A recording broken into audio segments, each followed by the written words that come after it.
तर नमस्कार शेतकरी बांधवांनो, स्वागत आहे तुमचं किशोर दामेदार युट्यूब चॅनलला. आणि आज आलोय आपण जवखेडे या गावामध्ये प्रवीण झाडे यांच्याशी भेटायला. तर नमस्कार प्रवीण भाऊ. तर यांच्या बागेतला व्हिडिओ बरोबर 1 महिन्याआधी आपल्या युट्यूब चॅनलला टाकलेला आहे, तुम्ही तो बघू शकता. म्हणजे जेणेकरून तुम्हाला मागच्या वर्षीच्या व्हिडिओमध्ये जे माहिती दिली होती आणि आपण तशाच प्रकारची यावर्षी काय केलंय पूर्ण बागेमध्ये ती पण माहिती तुम्हाला इथे भेटून जाईल. आणि आता सर्वप्रथम तुम्हाला हा बाग दाखवतोय. बाग तर आपण विकलेला आहे.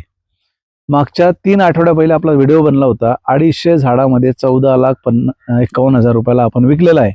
250 झाडाचा बाग 14,51,000. मला बरेच कमेंट्स आल्या की काही शक्य नाही आहे, 14 लाखाला कसा, 8 वर्षाचा बाग 14 लाखाला कसा, 250 झाडाचाच कसा, किती माल आहे, काय माल आहे. तो माल जोपर्यंत बागेत येत नाही तोपर्यंत कळणार नाही. मी काय तुम्हाला 10-12 झाड दाखवतो. आता 10-12 झाडात तुम्हालाही अंदाज येत नाही हे मलाही समजते, पण तुम्हाला जर वाटलं तर इथल्या ॲड्रेसला तुम्ही 100% येऊ शकता. शेतकऱ्याचा नंबर खाली दिलेला जाईल, त्यांना फोन करून तुम्ही बाग बघायला या.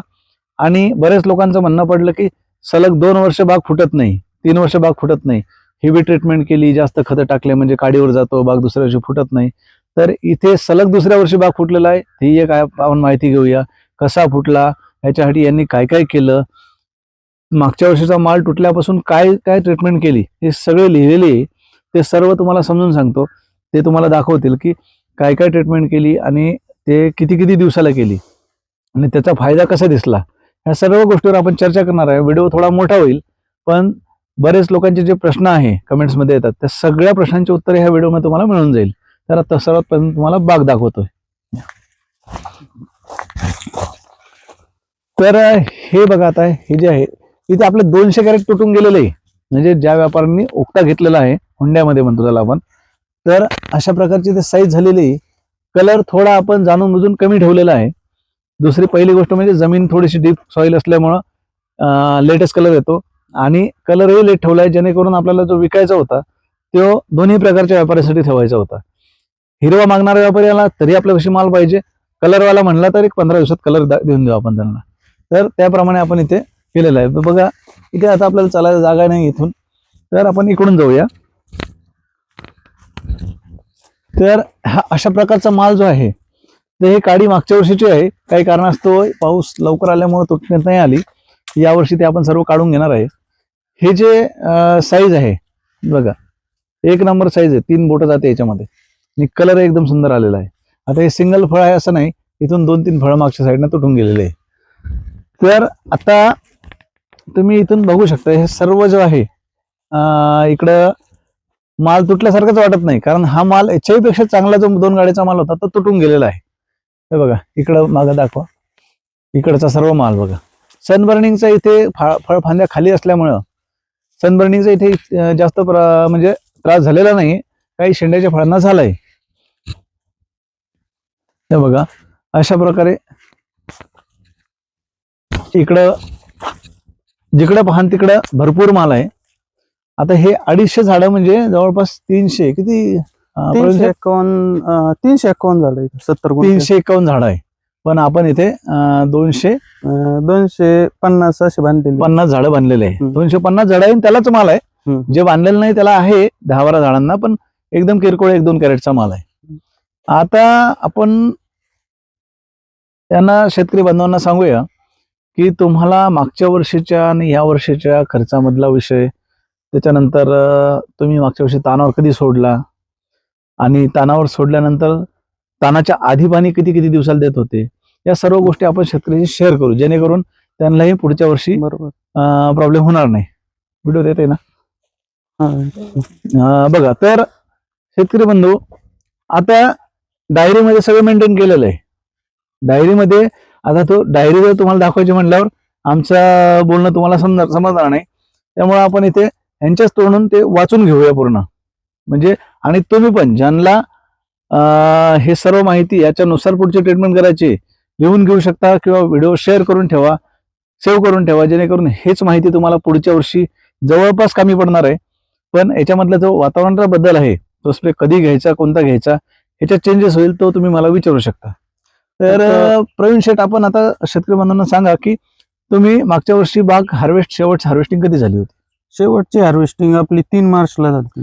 3 मार्चला. हा. ओके, 3 मार्चला पूर्ण झिरो कटिंग झाली होती. झिरो कटिंग झाली आणि माला भरपूर निघाला होता 1670 कॅरेट.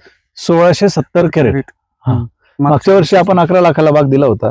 तुम्ही ते मागच्या वर्षीचा व्हिडिओ पाहू शकता.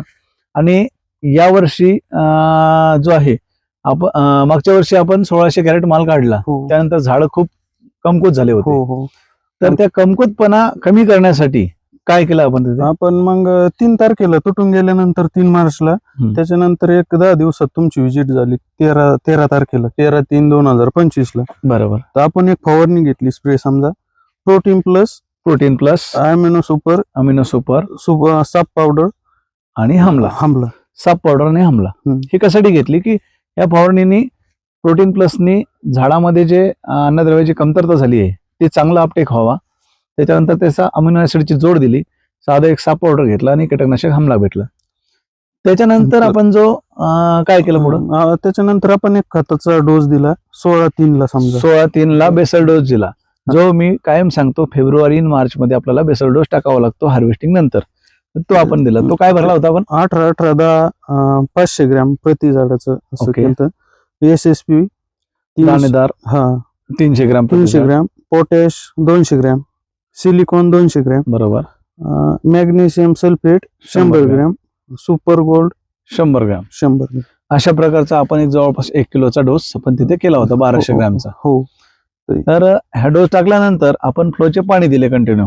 हो बरोबर. मधल्या पट्ट्यात मी काढले पलटी म्हणजे हे जे एक पट्टी ही आहे आणि हे एक पट्टी ही आहे. तर एक पट्टीमध्ये आपण पाणी देत होतो. हो. आता एक मिनिट, इथे आपण मागच्या 2-3 वर्षापासून फक्त फ्लोचंच पाणी देतोय. फ्लोचं पाणी देऊन त्याला ताण मॅनेज करणं, त्याच्यानंतर वेळेत पाऊस नाही आला तर पाणी किती द्यायचं ही खूप मोठी अडचण होती आमची. तरीही ती सॉल्व्ह केली आणि बऱ्यापैकी बाग फुटलाच. मागच्या वर्षी फुटला आणि यावर्षी फुटला. कारण इथे ड्रीप आपण लावलेलं नाही. झाडांना सवय फ्लोची आहे तर ड्रीपवर त्याला घेऊन जायचं नाही. तरी पण आता पुढच्या वर्षीपासून आम्ही ड्रीपचे प्लॅन करणार आहे. तर त्याच्यानंतर काय केलं आपण? 26/3 परत स्प्रे घेतला आपण. 26/3 आपण स्प्रे कशासाठी घेतला? इमिडा आहे, मायक्रोन्युट्रिन आहे, ओके, आणि OSA आहे आणि मेटल एक्झर. ओके, हा मेटल एक्झर. तर हा स्प्रे जो आहे 26/5चा 26/3चा म्हणजे मार्च महिन्याच्या शेवटच्या आठवड्यातला स्प्रे कायसाठी घेतला? कारण स्प्रे दिला म्हणजे दिला नाही, कायसाठी घेतला? इमिडा 70% म्हणजे त्यावेळेस थोडी नव्हती दिसत होती. आपण मावाचे औषध घेतले तिथे. त्याच्यानंतर आपण मायक्रोट्रेन एक घेतलं, नव्हती थोडी मोठी होण्यासाठी. आणि उन्हाळ्यामध्ये झाडं ट्रेसमध्ये जास्त जाऊ नये म्हणून आर्थोसिलिसिक ऍसिड OSA हे आपण तिथे घेतलं आणि बुरशीनाशक घेतलं. पुढे काय केलं? त्याच्यानंतर पुढील 3 पाणी मधल्या पट्टीने सांगितले होते तुम्ही. पुढे त्याच्यानंतर मधल्या पट्टीने 7 ते 8 दिवसाला द्यायची. बरोबर. ती पट्टी आपण स्टॉप केली ती समजा एप्रिलच्या सुरुवातीला, मोठी पट्टी. बरोबर. आणि हे 3च पाणी द्यायचे सांगितले तुम्ही 8-8 दिवसाचे. म्हणजे ते 22 एप्रिल पर्यंत आपल्याला पाण्याचे नियोजन 22 एप्रिलला आपण तानावर सोडून दिलं लास्ट पाणी देऊन. आधी ठरलं होतं आपलं 5 मे पर्यंत. पण पावसाचा अंदाज घेता आपण आधी केला 15 दिवस आणि त्याचाच फायदा इथे झालेला. तर त्याच्यानंतर आपल्याला थेट पाऊस वगैरे झाल्यानंतर जो आपल्याला 10 तारखेला सुरुवात 19ला वातावरण झालं अगोदर, पण 19ला फुल पाऊस, 19ला मोठा पाऊस झाला. 19/5 आपल्याला इथे मोठा पाऊस झाला. तर त्यानंतर आपण 28 तारखेला कोणता स्प्रे घेतला? 28/5 त्याच्या आधी एक आपण घेतला होता 26 सोडताना. तो तानावर रेस्ट पिरियड मध्ये आपण याच्यासाठी घेतला होता, स्टोरेजसाठी. 0.34 मायक्रोट्रेन आणि सिलिकॉन हा स्प्रे घेतला होता रेस्ट पिरियड मध्ये. एकच स्प्रे घ्यायला भेटला होतं तुम्ही 22 एप्रिलला शेवटचं पाणी. शेवटचं पाणी 22 एप्रिलला बंद केलं होतं. बरोबर. तर त्याच्यानंतर आपण कळीसाठी सर्वात पहिला स्प्रे कधी घेतला? 28 तारखेला. आणि कोणता घेतला होता? 0946 ताबोली झिंक आणि स्टिकर. ओके, ताबोली झिंक आणि 0946 प्रमाण तुम्हाला माहितीच आहे, नसलं तर मी सांगतोच. तर त्याच्यानंतर आपण दुसरा स्प्रे कधी घेतला? 6 म्हणजे 12 दिवसांनी परत स्प्रे घेतला आपण. प्रोटीन सुपर, इमिडा, साप पावडर, मायक्रोट्रेन आणि स्टिकर. असा आपण 12व्या दिवशी परत स्प्रे घेतला दुसरा. 7 तारखेला आपण जे फुलं निघत होते त्या फुलं निघताना सेटिंग चांगली व्हावी आणि पाल्याची संख्या चांगली वाढावी म्हणून आपण 1261 आणि ह्युमिक ऍसिड तिथे दिलं, ह्युमिक स्टार नावाने. 1261 6 किलो दिलं होतं या बागेला, 300 झाडाच्या बागेला, आणि 500 ग्रॅम ह्युमिक ऍसिड. तर त्याच्यानंतर दुसरी फवारणी 22/6 थेट 22/6 ला, म्हणजे त्याच्या आधीची 6/6 म्हणजे बरोबर 15 दिवसांनी दुसरी स्प्रे आली. ती कोणती घेतली होती? हे काय डिफायर. हा डिफायर. डिफायर सायपर प्लस, सायपर मेथिन. आणि सायपर प्लस हे सायपर मेथिन नाही, इथेऑन सायपर आहे. इथेऑन आणि सायपर म्हणजे कोळीचा अटॅक होऊ नये म्हणून, कोळीसाठी आपण मॅट्रिक्स आणि इसाबियन अशा प्रकारचे आपण सेटिंगच्या काळामध्ये स्प्रे घेतले 22/6 ला. हो. त्याच्यानंतर काय केलं आपण? खत व्यवस्थापन 1/7 ला केलं पहिला डोस. हा, तर इथे आता सगळ्यात महत्वाचा विषय आहे इथे. तर इथे समजून घ्या, इथे आपल्याला ड्रीप नाहीये, त्यामुळे वॉटर सोल्युबल खूप वेळ सोडायला शक्य नाहीये. तर आपण इथे काय केलंय, एकदाच भरपूर डोस देण्यापेक्षा डोसचे आपण टप्पे केले. इथं 4 टप्प्यामध्ये आपण टाकलं आपण. या वर्षात म्हणजे ह्या तारखेपासून 7व्या महिन्यापासून तर मागच्या महिन्यापर्यंत 4 वेळा बेसल डोस टाकलेला आहे. इथे प्रमाण कमी केलं पण 4 वेळा बेसल डोस टाकत गेलो. थोडक्यात तर इथे आपण 14-35-14 SSP दाणेदार आणि मायक्रोट्रेन एवढंच घेतलं. 3च घटक घेतले आणि तेवढे आपल्या आळ्यात फेकून पाणी दिलं. त्याच्यानंतर फवारणी आली. त्याच्यानंतर परत 10 तारखेला 10/7 ला फवारणी घेतली. डेल्टा मिथ्रिन, सिलिकॉन, थायपोडोमिथिल अशा प्रकारची. प्लस त्याच्यानंतर 10 तारखेला 10/7 ला आपण कॅल्शियम बोरॉन सोडलं, ही सेटिंग गळू नये म्हणून. आणि आंबेबार पण, हा आंबेबार किती निघाला? आंबेबार समजा 1.5 लाखात झालता. 1.5 लाखाचा झाला. म्हणजे याच्यामध्ये आपण 1.5 लाखाचा आंबेबार पण विकला आहे, हे एक लक्षात घ्या. आता किंमत अजून शेवटी सांगणार आहे मी तुम्हाला, सुरुवातीलाही सांगितले, पण अजूनही किती रुपयाला विकले ते सांगणारच आहे ह्या वर्षी बाग आपण. तर 1/8 ला आपण परत एक स्प्रे घेतला, अलिका किंवा हमला, दोनपैकी. प्रोटीन सुपर, 22 आणि स्टिकर. एक नॉर्मल फवारणी होती ती सेटिंग वाढण्यासाठी आणि कोणतीही किडी मावा वगैरे असेल ते मारण्यासाठी. परत तारीख खताची. परत 8व्या महिन्यात आपण 10 तारखेला खत सोडलं. म्हणजे पहिले खत सोडलं होतं आपण 1/7 ला, हो, म्हणजे 7व्या महिन्यात सोडलं 1 तारखेला. परत 40 दिवसांनी आपण परत डोस टाकला, तो थोडा स्ट्रॉंग टाकला.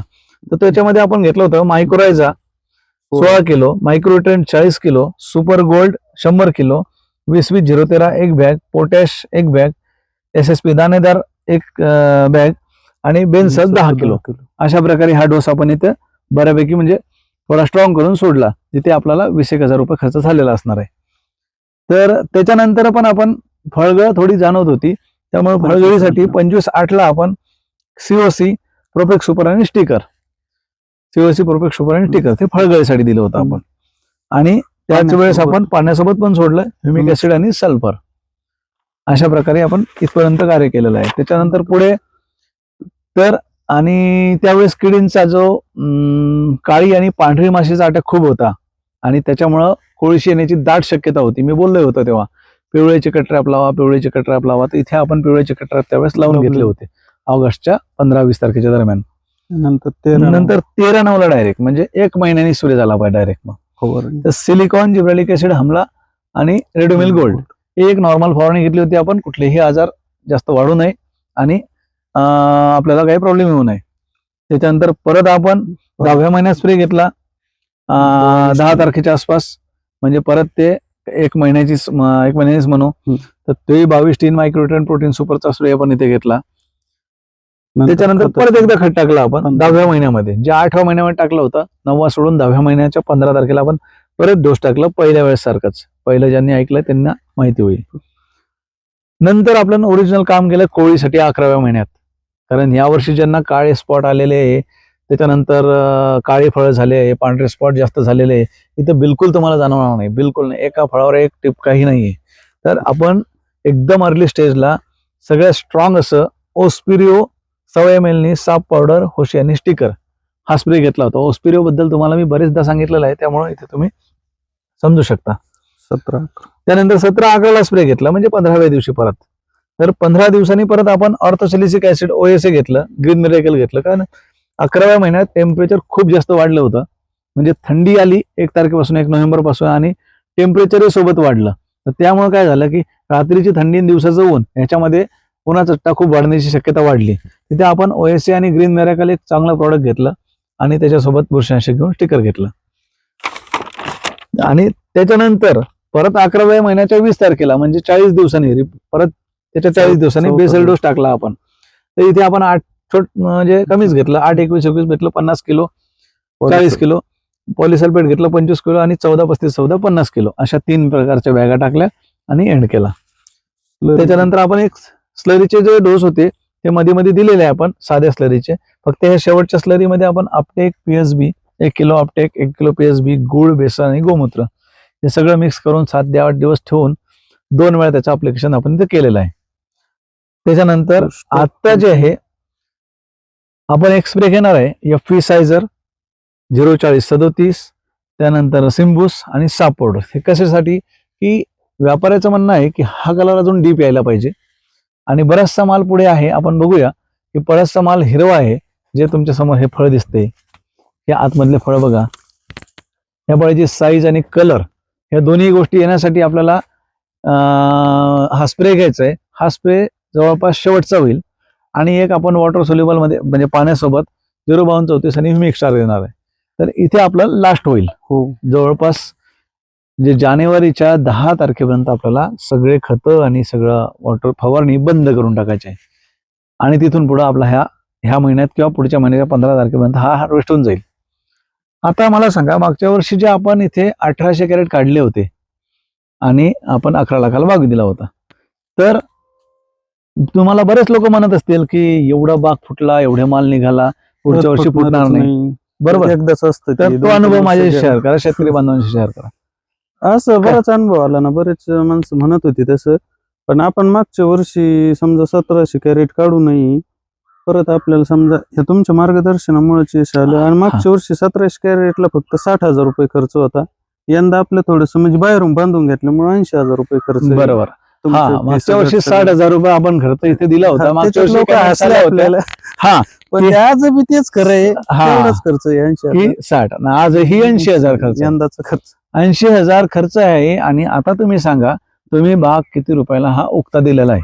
आता हे उक्त आपण 14,51,000 दिलेलं. 14,51,000. पेमेंटची कंडिशन तुम्ही 3 टप्प्यात घेतली, सांगितलं की हो. पहिल्या टप्प्याला 4.5 लाख, दुसऱ्या टप्प्याला 5 आणि तिसऱ्या टप्प्याला 5. 15 ते 20 म्हणजे फेब्रुवारी एंड पकडू आपण हार्वेस्टिंग ठरलेलं आहे. तर यावर्षी जो आहे तुम्हाला असं जो तुम्ही जवळपास 1 महिना आधी सौदा केलाय, बरोबर? 1 महिना आधी सौदा करताना तुम्ही याला म्हणजे किती किंमत सांगितली होती व्यापाराला? सुरुवातीला मस्त 21 लाख रुपये सांगितली होती. 21 लाख सांगितली. शेतकरी बांधवांनो, तुमच्यासाठी महत्वाचं आहे की आपल्या बागेला माल किती आहे हे मान्य आहे, पण व्यापाऱ्यांना किती रुपये सांगायचे आणि तो कुठपर्यंत तुटणार आहे हे लक्षात आलं पाहिजे. आपण इथे 21 लाख सांगितले म्हणजे समोरचा 20 देणार नव्हता आपल्याला, तरीही यांनी 21 सांगितले. 21 सांगितल्यावर त्यांनी सुरुवात कुठे केली? सुरुवात त्यांनी 11 पासूनच केली. 11 पासून आणि शेवटी ते 14,51 ला तुटला व्यवहार. आता यावर्षी तुम्हाला काय वाटते की किती माल निघेल?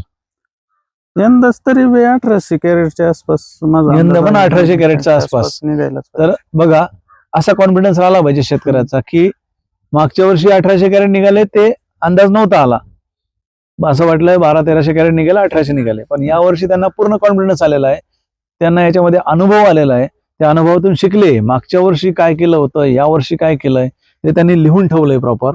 बरेच लोक लिहत नाही, छूट खर्च करत चालतात. आणि लिहून ठेवल्यामुळे तुमचा खर्चाचा ताळमेळ तर लागतोच, पण मागच्या वर्षी काय केलं होतं आणि आपल्याला ह्या खर्च 80 झाला, त्याच्यात बोनस आपल्याला आंबेबार. आता बघा 1.5 लाखचा आंबेबार जो विकलाय आपण, आता हे 14, 1.5 लाखाचा आंबेबार विकलाय म्हणजे 16. या वर्षातल्या दिवाळीपासून आपल्याला 16 लाख रुपये ते आंबे, हा 350 झाडं आहेत पण 250 झाडच बांधलेले आहेत, त्याच्यामध्ये आपल्याला मिळणार आहे.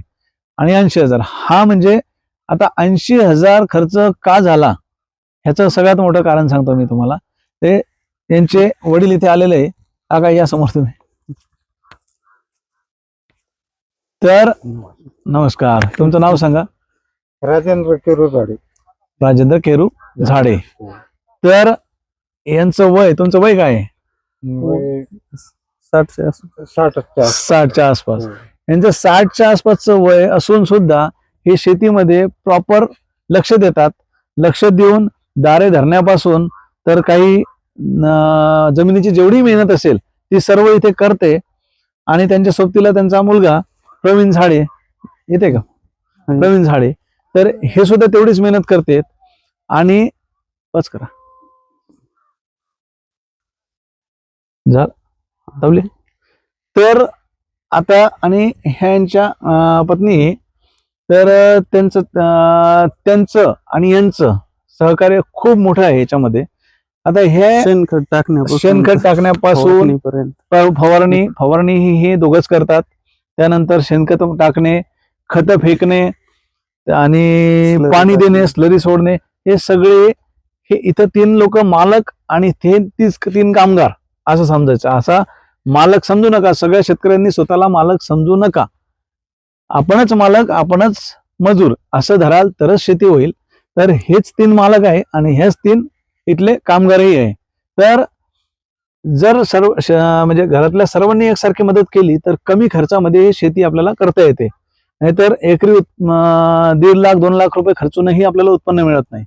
तर सांगायचं तात्पर्य काय की तुम्ही जे मागच्या वर्षी 60 किंवा या वर्षी 80, ह्याच्यामध्ये जर तुमच्या तिघाचा पगार जोडला तर तिथे 2.5 लाखाच्या वर खर्च झालेला आहे. हो बरोबर. पगार जर जोडला तर पगार पण जोडावा लागेल ना. फक्त बाहेरच बरोबर आहे की नाही.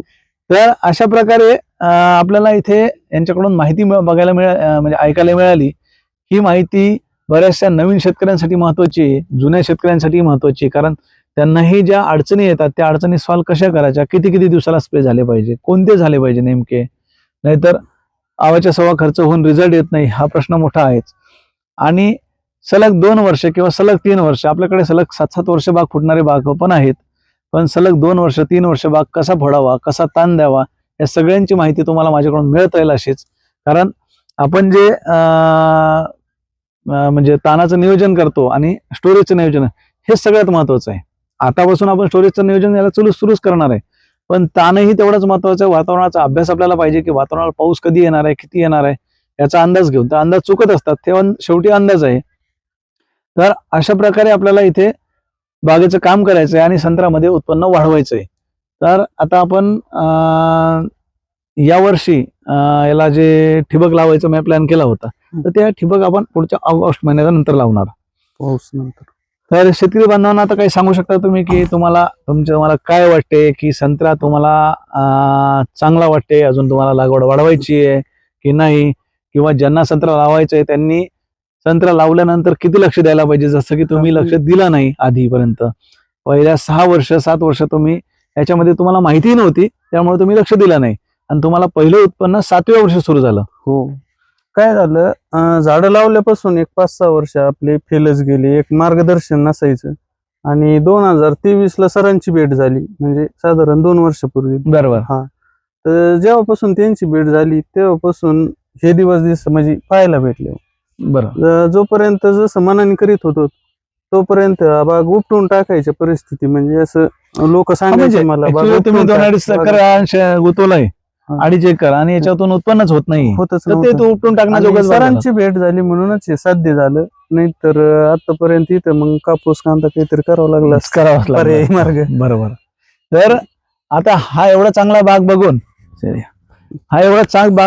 बघून जे प्रवीण शेठ म्हणतात की बाग हा उपटून टाकायची वेळ होती, तुम्ही सगळेजण आता कमेंट्स मध्ये बोलणार की काही बोलता, म्हणजे शिकून बोलताय. तसं नसते. हा बाग जर तुम्ही 3 वर्ष आधीचा याचा फोटो किंवा व्हिडिओ बघितला असता तर तुम्ही सुद्धा तेच म्हणलं होतं. मी यांच्याकडून एक 7 ते 8 महिने मागून घेतले की 7 ते 8 महिने मला द्या. 7 ते 8 महिन्यामध्ये आपण एवढी ट्रीटमेंट केल्यानंतर जर पॉझिटिव्ह रिस्पॉन्स आला तर ठीक, नाही आला तर तुम्ही 100% हा बाग काढून टाका. पण त्यांची खूप जास्त मेहनत आणि आपला थोडा सल्ला, ह्या दोन्ही गोष्टी चांगल्या जमल्या आणि ह्या दोन्ही गोष्टीचा त्यांना मागच्या वर्षी चांगला फायदा झाला आणि यावर्षी खूप चांगला फायदा झाला आणि पुढच्या वर्षीही असाच होणार, हे 100%. चला, धन्यवाद.